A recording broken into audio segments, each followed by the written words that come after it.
Itong ginagawang commercial building. Mas maayos ito kaysa doon sa kabila. So, ganito yung itsura. Yan. Ganito. Ongoing pa yung ginagawa. Naka-tiles na siya. Ito.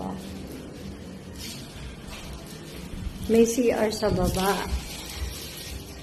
Okay. Hindi pa lang ayos kasi ongoing pa. Then, ito. May pataas. Ito yung pinakang ano. Ito yung unahan.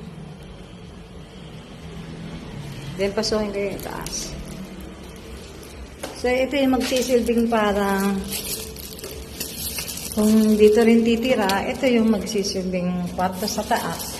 Ibaba ay commercial area. So, ito yan. May kisame na may tiles. So, ito.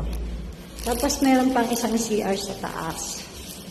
So, pwede ito ang itaas, isa rin opisina. Yan.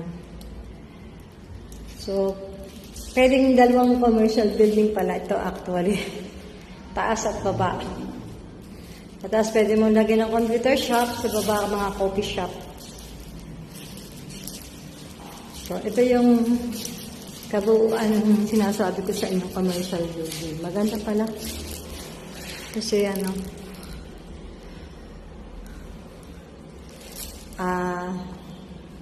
itatayo mo na yung business mo.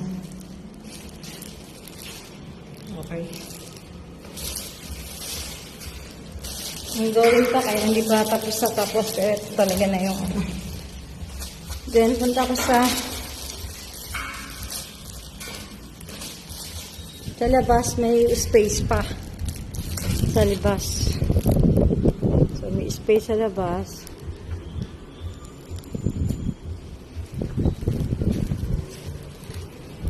Na pwede maglagay ng isang kainan din eh.